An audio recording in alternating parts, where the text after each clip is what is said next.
Hello guys, welcome to my channel. और मैं बिल्कुल ठीक हूँ और मैं उम्मीद करता हूँ कि आप लोग भी ठीक होंगे।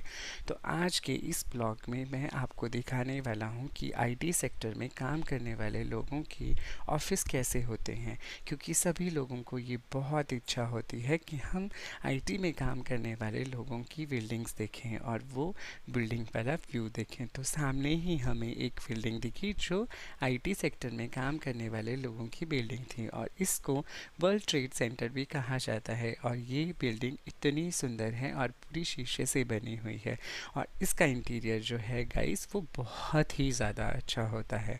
और इस एरिया को बहुत ही ज़्यादा अच्छे तरीके से मैन्युफैक्चर किया गया है, मतलब इस बिल्ड किया गया है यू कैन से। और ये बहुत ही अच्छा था। जैसे ही हमने राइट टर्न लिया और ये वर्ल्ड ट्रेड सेंटर की बिल्डिंग से दिखने स्टार्ट हो गई, और हम यहाँ पे वेट कर रहे थे कि आगे से कोई गाड़ी ना आए, क्योंकि हमारी गाड़ी बिल्कुल न्यू थी। तो गाइस ये व्यू इतना सुंदर था, और इसको वर्ल्ड ट्रेड सेंटर कहा जाता है, जहाँ पे बहुत सारे लोग काम करते हैं।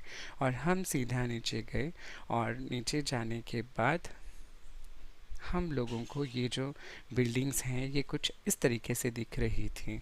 और जब हम नीचे जाएंगे, और नीचे जाने के बाद जब हम लेफ़्ट मुड़ेंगे, तो हमें व्यू बहुत ही ज़्यादा सुंदर दिखेगा, क्योंकि ये सारी बिल्डिंग्स वर्ल्ड ट्रेड सेंटर की बिल्डिंग्स हैं। लेकिन वो जो लेफ़्ट हैंड साइड में सामने बिल्डिंग दिखेगी वो यॉन आईटी पार्क है, जो बिल्डिंग बहुत ही ज़्यादा सुंदर तरीके से बनाई गई थी।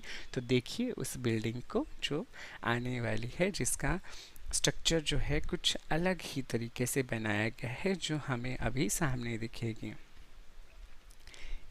ये सामने वाली बिल्डिंग जो है यॉन आईटी पार्क की बिल्डिंग है।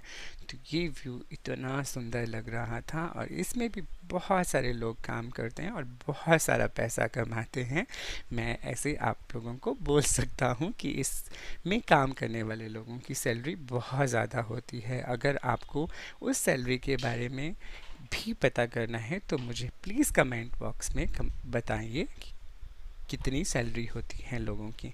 फिर हम इस इतने सुंदर आईटी पार्क को देखने के बाद आगे बढ़ गए, और हमें देखना था यहाँ की सबसे सुंदर बिल्डिंग, जो इस एरिया की सबसे सुंदर बिल्डिंग थी और सबसे महंगी बिल्डिंग थी, जहाँ पे फ्लैट की कीमत 4 करोड़ से भी ऊपर होती है। गाइस वो रही सामने वो बिल्डिंग जिसे यहाँ पे पंचशील टावर बोला जाता है।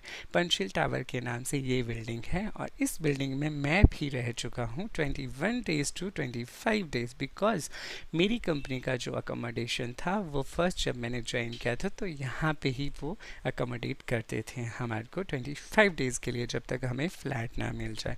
तो यहाँ का इंटीरियर भी बहुत सुंदर है, और यहाँ के फ्लैट भी बहुत स्पेशियस है, बट बहुत ही ज़्यादा महंगे हैं गाइस। क्योंकि यहाँ की जो रेंटेड फ्लैट की भी जो अगर मैं आपको रेट बताऊं तो 1 लाख तो यहाँ का महीने का किराया ही है।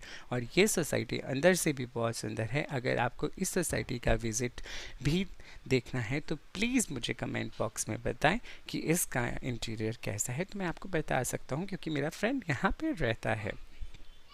उसके बाद गाइस हमें जाना था भगवान जी के मंदिर, और हम अपनी टाटा पंच को, क्योंकि हमारी नई टाटा पंच थी, तो उसको भगवान के मंदिर में सबसे पहले लेके जाना था। तो इसीलिए हम भगवान के मंदिर में पहुंच के, जो था गणपति भगवान का मंदिर, और वो मंदिर इतना सुंदर था, और गणपति जी को देख के तो मेरे मन और भी ज़्यादा खुश हो गया। और वो गणपति जी इतने सुंदर लग रहे थे, और मैंने उनको प्रणाम किया और उनसे आशीर्वाद लिया।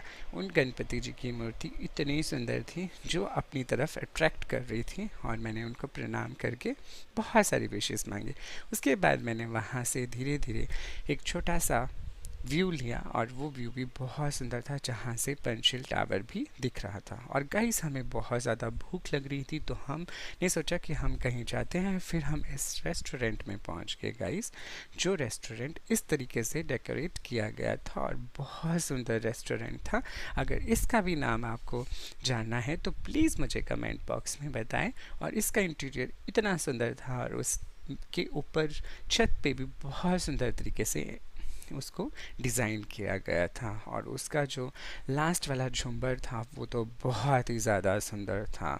और उसके बाद हमारा खाना पीना होने के बाद हमने लास्ट में मंगवाई थी सिज़लर ब्राउनी।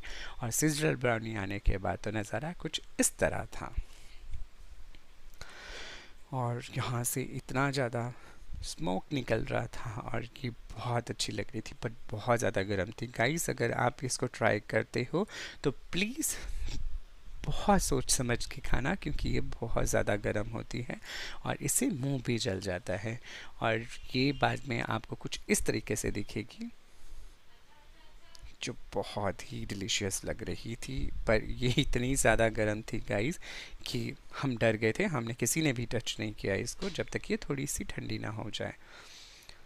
और उसके बाद गाइस हम घर वापस आ गए। अगर आपको मेरा ये ब्लॉग अच्छा लगा हो तो प्लीज़ लाइक और कमेंट और शेयर कर